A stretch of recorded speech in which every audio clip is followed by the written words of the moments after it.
Hello and welcome to episode 18 of the Scafol Surveying podcast. Today I have the absolute pleasure of being joined by Sirah Parks. Sirah, a fellow of the Royal Institution of Chartered Surveyors, brings over 25 years of experience across commercial practice, development, landlord, tenant and residential surveying. She was previously a senior regional managing surveyor at a medium-sized panel mortgage and valuation firm, where she led a team of 120 surveyors and has since launched her own surveying firm, Invest Surveying. She played a key role in developing the iPad-based site note capture technology now widely used across RICS-compliant lending valuations.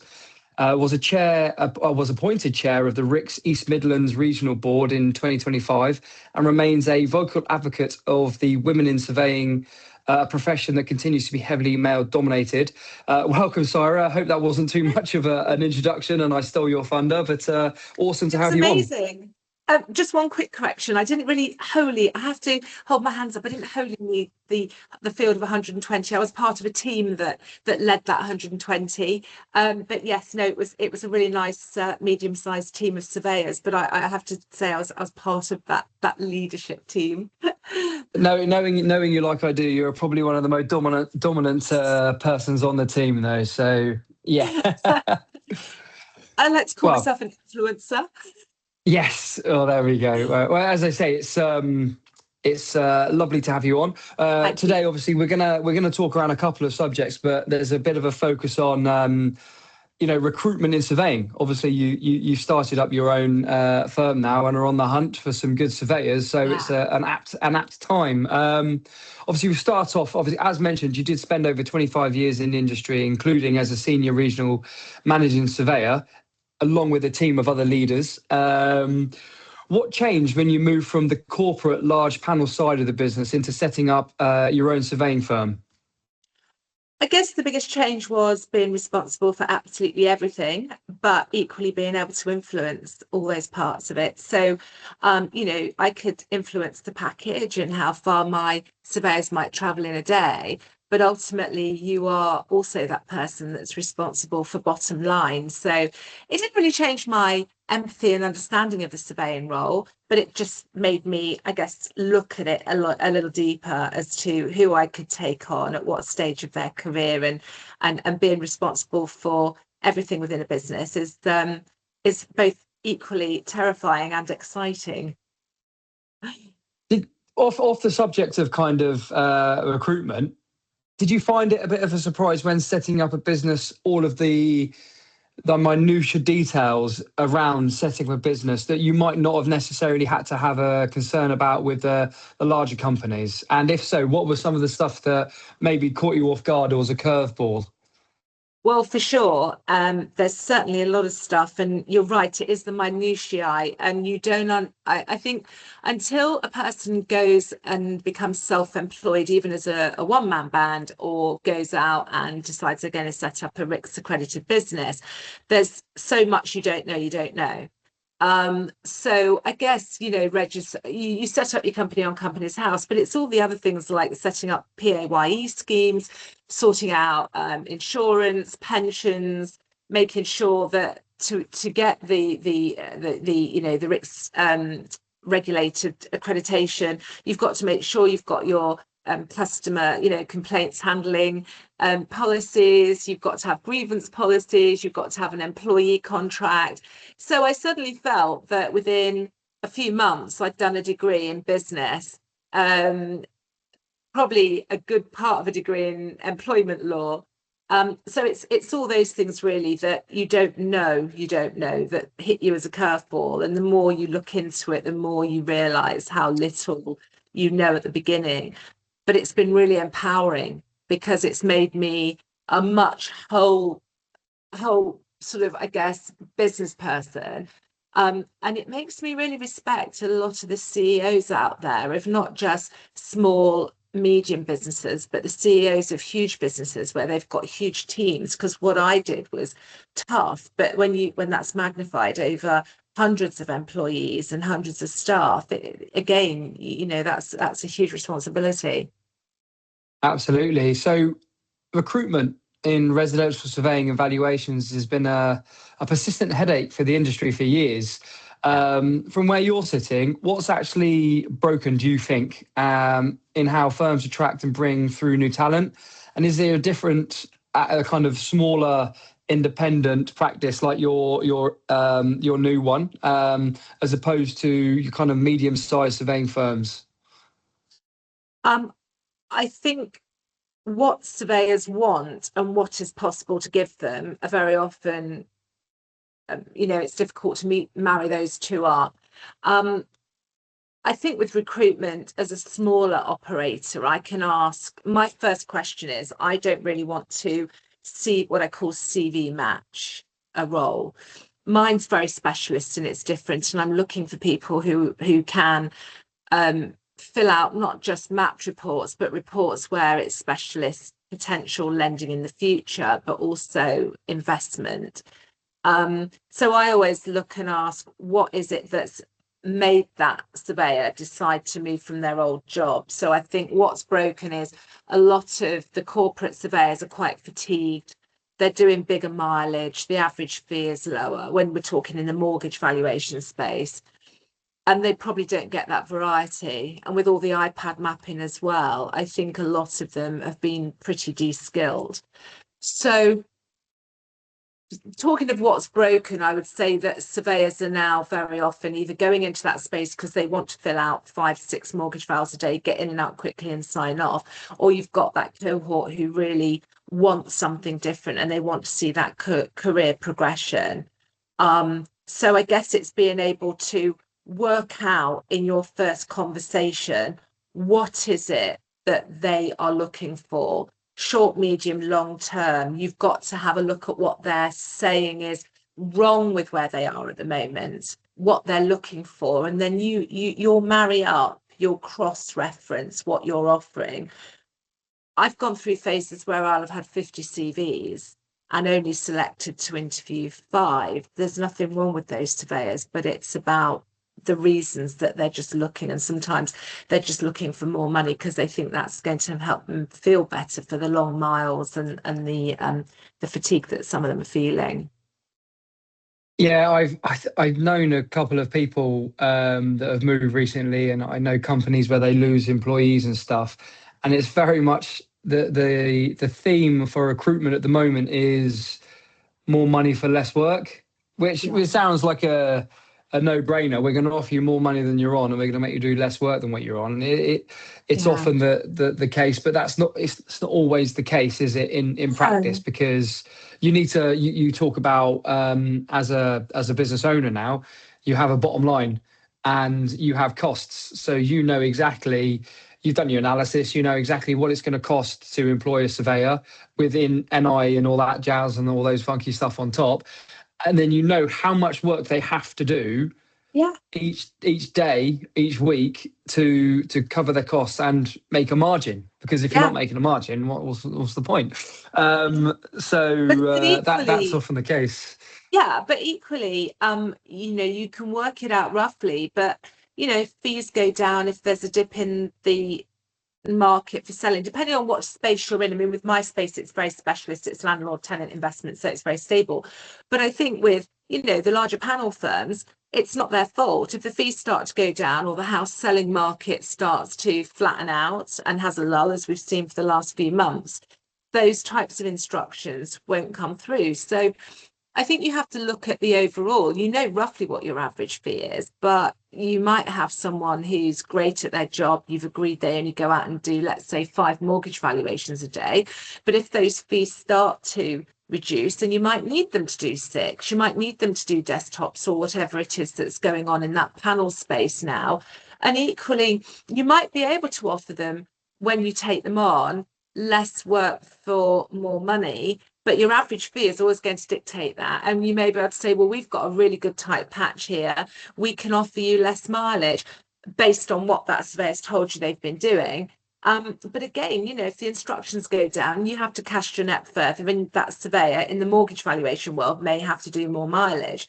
I always say to surveyors when I'm chatting to them, look at how long you've been doing those average fees and look how long you've been doing that mileage on average, because sometimes when you're in the thick of it, it feels like you've been doing it forever. But actually, when they look at their average mileage sheets, they'll say, oh, actually, yeah, I probably haven't been doing that much more mileage for very long. So it's about teasing out when you're chatting to people what it is that's made them want to look for something else. Let them talk, because you'll get lots of information out of them, and then you can decide whether what you're offering is going to resolve many, if any, of those issues, or whether they're just looking for more money for less work. And if they are, that's usually not a very good space to take somebody on in, because that's not a stable basis. It's an uncontrollable, like you say, you can't control the work coming in and the average fee and stuff like that. It's market dictated, isn't it? So don't make promises based on the current market that you might not be able to fulfill in the future. Yeah. Unless you're generating close. that work internally, or you're doing survey work, pre-marketing work like we are, in specialist landlord work, because 20% of the UK residential portfolio it's rented, it's tenanted, and they're coming to us for those pre-marketing surveys and some valuations. So if you're niche enough and you can set your fees at a good average level, you're not relying on the mortgage market, you're not relying on wholly what's going on in residential buying and selling. And I think it's quite a smart move to try and sit yourself into that the other adjacent markets if you can.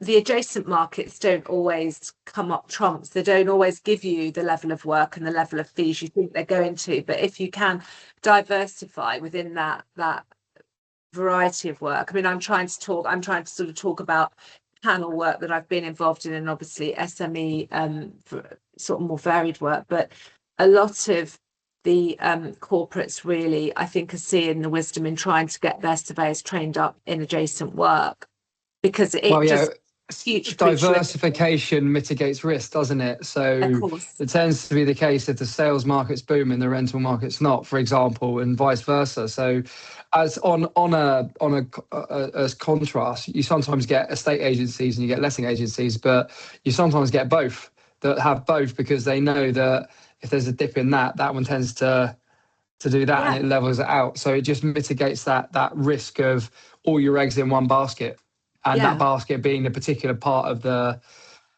market. But I think firms that, sorry, Rhodri, I think no, you carry on. Have that wider mix of work. So for instance, if they're doing the specialist lending work, if they're working with HMOs, MFUs, and they're doing a wider variety, as well as encouraging their surveyors to do that level 2 and level 3 work, that future proofs you. It holds up your average fee level as well.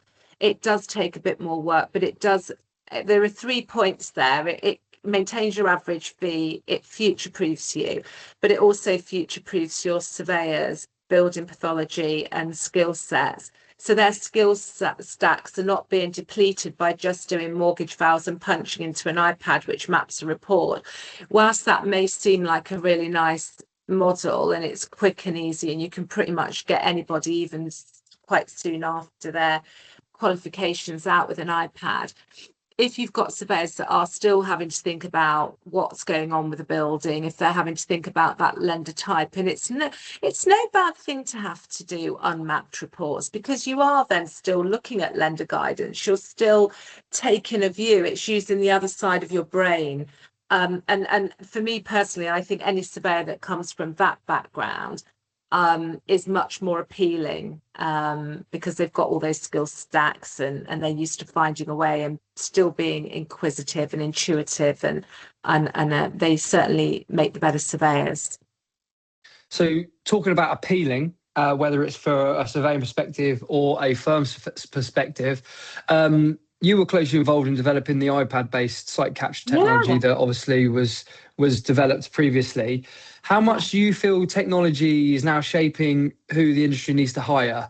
Is it making the role more or less attractive to newcomers? And the biggest thing for me is, do you see that there's a gap between ability depending on generational ages of said surveyors. I'm trying to make that as as PC as possible without saying the old people can't use technology, because that is not the case. Yeah. Well, I need to be very careful about what I say here, especially in your company, Rhodri. I think I was involved about 15 years ago with the inception of the iPad technology, which a lot of people back then said, oh, it won't work. And pads and pens have always worked, and photos. And there was a lot of pushback. And now the majority of the industry uses some form of AI and technology. I think to a degree, there is a certain cohort that it has de-skilled, dare I say. They don't need to use so many building pathology skills. Some lenders don't need to know about everything that may be an issue with a property, because it doesn't affect their lending to that degree. So with mapped reports as well, it takes away a lot of the thought processes. But they can be real admin saviors. So the boring, mundane admin and the selection of sort of mapped report phrases is a great thing. Wading through lots of lender guidance for a standard mortgage val, it seems pointless doing that. If it's a more specialist product, if it's a multi sort of freehold block, if it's HMO, there's stuff there that you need to maybe look deeper into the lender guidance, particularly if there's a bit of ambiguity going on there. So I think attracting the younger generation, and without being ageist, but let's say new people coming into the industry through Sava who are mature and have had some life experience, they may come in, they may not struggle with tech. Younger people have been weaned on tech, so probably just naturally gravitate to it and it's more intuitive to them. I think when you're newly qualified, it can really help because it's like an audit tool on site with you. There's lots of pros and cons. I personally think it's a great asset, but only in the right hands, because the one phrase I've used millions of times over the past 10, 15 years since we've been using this tech more and more is, if you put rubbish in, you'll get rubbish out. If you don't proofread your reports, if you don't have a look at them sensibly, then you are not going to be doing yourself, your clients, or your membership or the RICS any justice at all. So it's about having a pride in the job. I think older people coming into the industry, we're all using iPads, iPhones. We've all been using technology for such a long time now. It's kind of a given. Of course, there's still that generation who remember using pad and pen. I do actually. Taking a camera around, taking a little memory card out, putting it into the side of my laptop, downloading the photos. That feels like an age away. But I remember doing that. There are older people in the industry who are probably ready to glide out, who probably think, actually, I don't want another update. I don't want another change. I don't want to have to retrain how to use this technology. And you do hear some people saying, I think it's time for me to go, for that reason, actually. So it's a mixed bag. We're all different, aren't we? Yeah, I mean, I think I say the older generation, it's not always just the older generation, but the people that use the pad and paper, I think I used to do that. I wasn't pulling out 35mm film on my camera, but it was pen and paper and photos and whatnot. But the way the market has changed is the way the fees are these days. Sometimes you just can't do it efficiently enough that way anymore to be able to keep up with the volume required to make a decent living sometimes. And therein lies the issue. But I say all the surveying technology, all the kind of tech out there for survey writing or whatnot, it's a good tool, but it's that old cliche, like the hammer is a great tool if you want to hammer a nail in a wall. But if you miss the nail and smash the wall, all you've done is you've smashed the wall and a nail sticking out. So you've still got to be able to use that tool properly. Yeah. True. It's true. But yeah, just that ability to be tech savvy is becoming as important as being able to do the job as a surveyor in many respects. Of course. And a lot of the information that we take, our due diligence and the reporting that we need to pull in to an average even mortgage valuation, let alone anything that's more prescribed or a level 2 or level 3, that information will come from databases. So you need to know how to use those other adjacent databases to pull out all that information, which are, they're absolutely fantastic. To think that you can go from where I was, where I would literally open all the pages on my laptop. So I would have the BCIS index, I'd have the cold board reports, I'd have the flooding maps, the radon all open, and then I could just flick them open, and that seemed a really efficient way of doing it. Now, I don't even have to do that. I can just subscribe to one platform, put the address in, and it tells me everything I need straight away about all those layers of information that are relevant to the client and the report we're putting out for them. So, I think saying that we don't need technology and AI, or that it's going to be the downfall, it's on those sorts of things, it really helps with efficiencies and admin and being able to data collect. That's always going to be a good thing.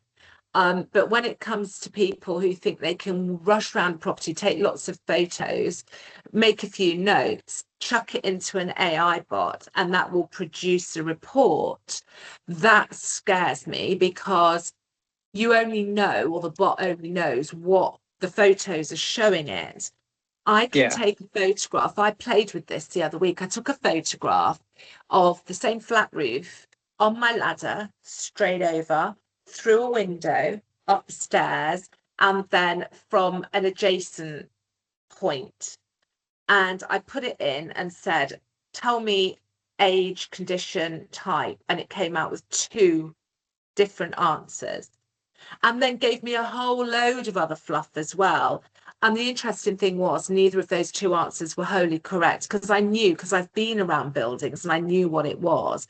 And it had basically worn, and it had gone a really pale grey colour. It had started to bubble, so it looked like something different. But I thought that was really interesting. It was just, I thought, let me just see, what's it going to say? But because of my experience, because I knew what it was, I knew that what it was saying was wrong. But how would you know that if you've not been qualified very long, if you've not had one of the older people taking you out who can guide you and say, well, what do you think of that? Don't worry about getting it wrong. Tell me what you think. Let's follow the path. Let's follow the trail. If you are only ever going to be given an iPad and you're not going to be given that real intrinsic training, you're not going to know whether what you're churning out is right or wrong. And neither will AI. It really won't. It's only going to tell you, to a degree, as good as the photos are. I've got a quick story to tell you here. I interviewed a guy the other day, and on his CV, he's been doing level 2s and level 3s for the last 4 years, but I couldn't see he was qualified. And I thought, sometimes CVs, they miss the obvious thing.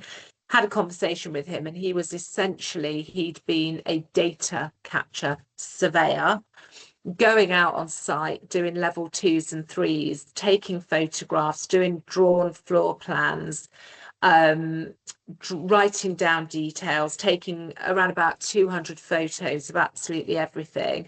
The guy he'd been working for was putting it all into, he said, he's got this amazing AI program. He just puts it all in there and then he signs it off as his own. So, of course, you can imagine my reaction to that. This guy in this interview genuinely didn't know that was wrong, and he was incredibly open, being honest. You can imagine the phone calls that happened after that. But that's apparently going on, that there are people who are going out collecting data, and you'll get one person who is unfortunately using that to produce the report and then signing it off as theirs, having never been in that property.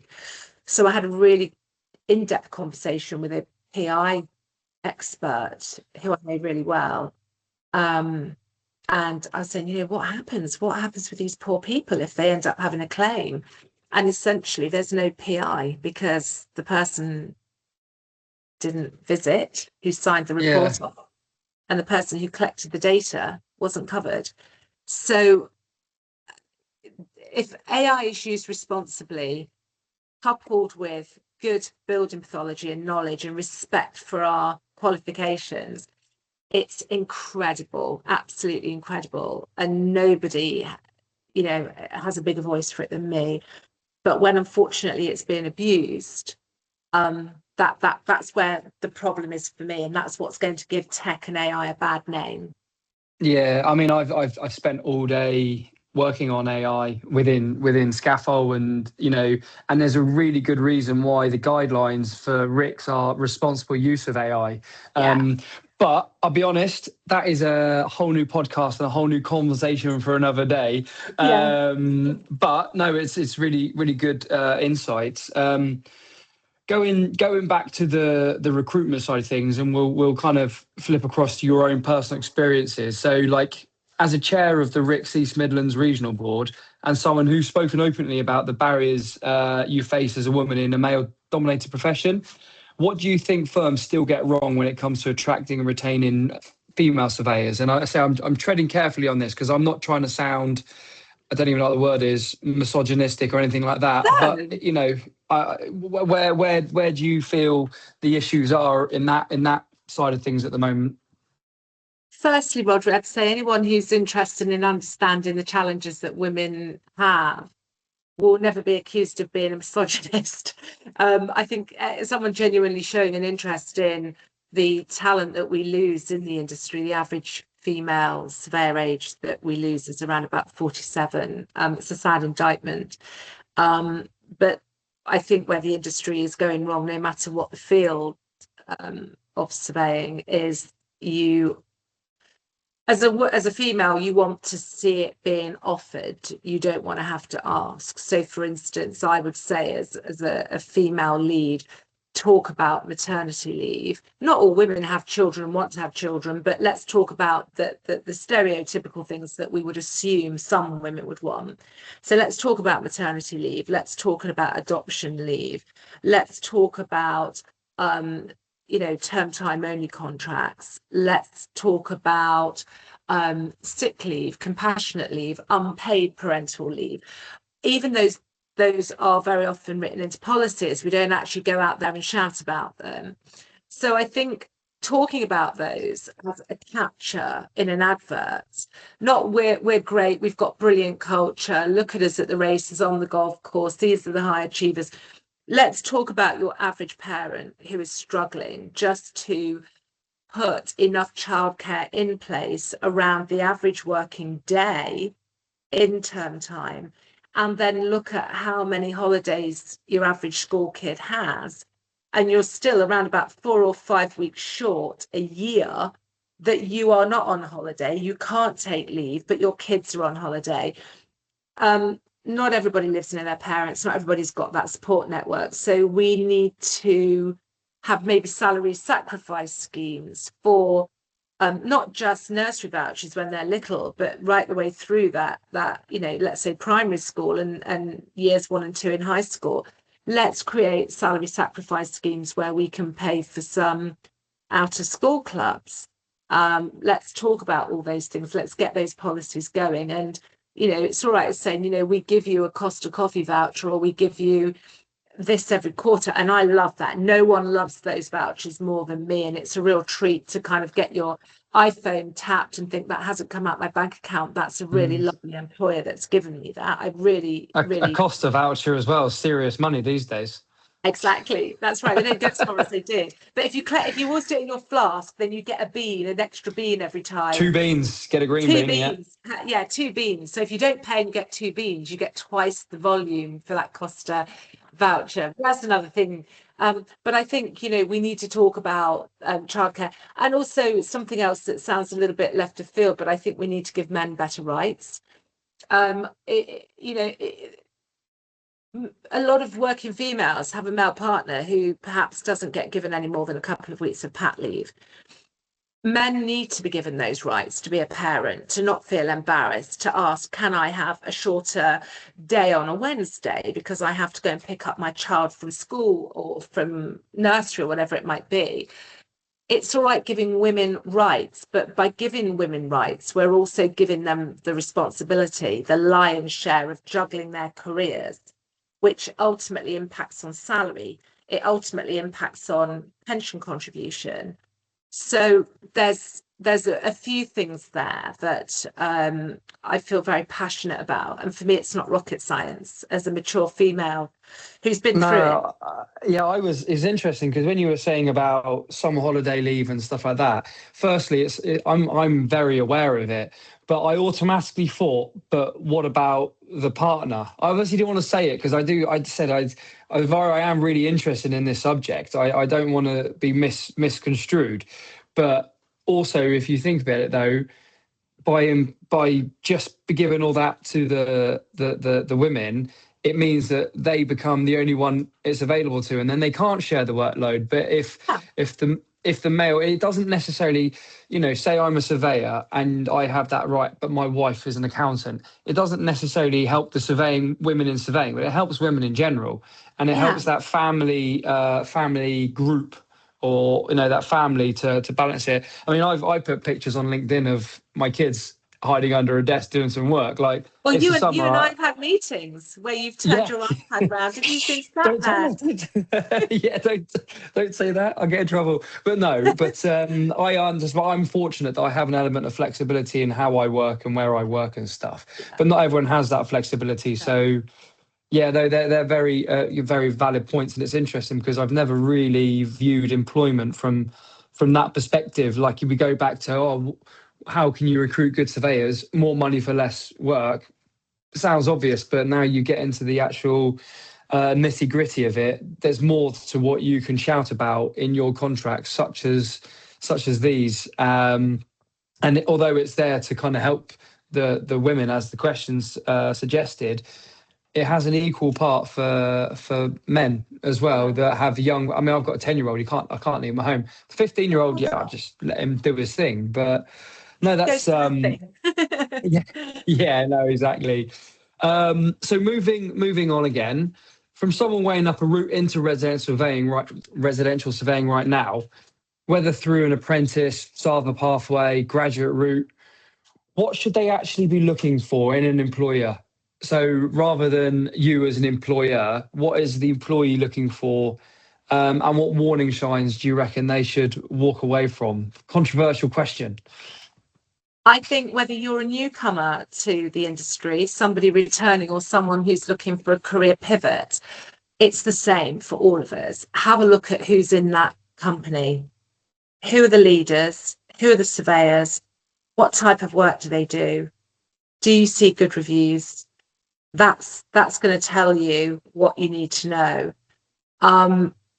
I've got a saying: always believe what people are telling you. Always believe what they're showing you, because it's the truth. There's no point thinking, oh well, it's probably just that one person, or I will always give people benefit of the doubt. But I think if you're choosing a company to go and work for, have a look at who works there. How diverse is that cohort of surveyors? Can you see many women? Can you see, if you're black, many black people? Do they offer term time contracts? Do they offer part-time working? It's looking at the business with your eyes wide open, because that tells you a huge amount. Of course, when we go out to recruit, we always put the headlines into our recruitment adverts. But if you can talk to somebody who already works at a company as well, that's always a good one, provided that their opinion aligns with your values. If you're really into technology, or you're really into surveying, as in surveys, look at the tech they're using and look how much surveying you'll do versus mortgage vals. Or, do you want to be part of a small, close-knit group of people? Do you want to be, if you're young, amongst young people, or do you want to be amongst people who are older because you think you might get more information and more training and insight? If you see yourself wanting to progress quite quickly, look at a firm that has a mandated progression program. And sometimes that does come with the smaller and the medium-sized property survey companies, because you're more visible and you can demonstrate your skills and you can talk on a daily basis about what your aspirations are. So I guess that's there's no hard and fast rule to it, but I think if you follow those basic guides, that's going to give you a pretty good idea. It's really interesting. It's, again, I love an analogy. So you wouldn't go to a newspaper and just read the headlines, because they can be misleading sometimes. You need to actually read the stories beneath the headlines, which people need to find out. You know, the headline's great, grabs the attention, but you need to look into the more detail. So with investors, so this is an opportunity for you to have a bit of a shout out about yourself. We've talked all about all the cool things that you should look for as an employer and an employee in this. With Invest Surveyors now up and running, what is your own approach to hiring and developing people going to look like? And is there anything that you're doing deliberately different from how you've possibly done it before, how other firms are doing it currently? Last question. That question I've kind of touched on throughout this whole conversation, Rhodri, because it's just talking about myself and how I'd approach stuff, how I've had to approach stuff in different roles, but how I approach it now. So when I'm approaching CVs, I don't want to just CV match, because I want to approach and find people who are real team players, without that sounding too much of a cliche, people who will go that extra mile, but will have that reward.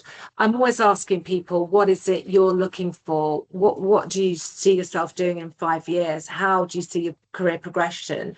What is it that's made you look at this role? And what is it that you think this role will give you that your last role didn't? And you can soon tease out whether they just think, well, actually, I just want more money and you're paying more money and I'm going to have to go to less properties. I don't have key collects. But because that's actually not enough for me. Because before long, you'll then get a surveyor who thinks, well, I've now got used to this. So what more can I squeeze out of that role? I want people who really are interested in that continued learning, who want to help other people, who want to be part of a team. So I'm asking very different questions. The headline is, I want you to be part of my smaller team, but it is about individuals. And I want people who are quite interesting, because I think that keeps it fresh. You get nice personalities, little WhatsApp groups, we all have chats, swap building pathology, send a photo. What is this?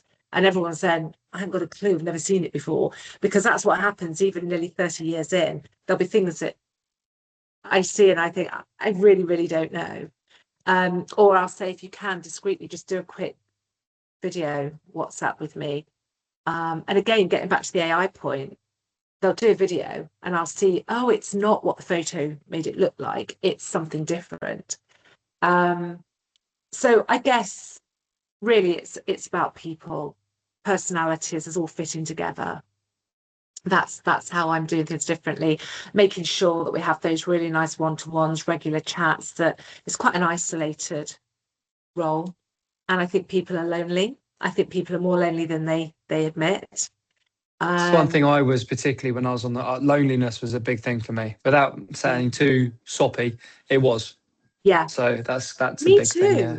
Because we're naturally people, and I think surveyors, although they work in an isolated environment in their home office and they go out and they meet people all day, those are quite superficial and short conversations. There's no depth because they're not probably going to see that person again or hear from that person again.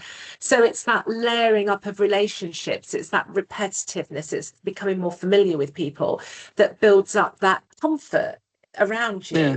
So is that why we spend so much time on Teams together? Oh, it's terrible. Honestly, you're like my therapist, Rhodri. I'm like, Rhodri will have the answer to this. But you know, there's a great comfort, isn't there, in building up contacts. And with my work with the RICS being chair of that board, we've all become actually really good friends. And we've all got each other's backs, and we all come from different backgrounds. We've got different family situations with that common goal. And it's been a real good precursor for me, because I've realised that we're all from different disciplines. We've all got different backgrounds, all different ages, different cultures, different religions. Yet we've all, with that common goal, we get on so well and we pull together and we've all got each other's backs. So that's me wanting to build teams like that, no matter what environment, whether you're self-employed, whether you're working for a corporate, whatever the contracts are. people, if you build the right people, the right teams, it can get you through the worst week. It can get you through the worst diary planning. If you've just got someone you can have that chat with. Absolutely. Well, best of luck to your recruitment for Invest Surveyors. I'm sure it'll go absolutely well. And thanks for your time today and your insightful comments. Hopefully, our listeners will be able to take something from this podcast.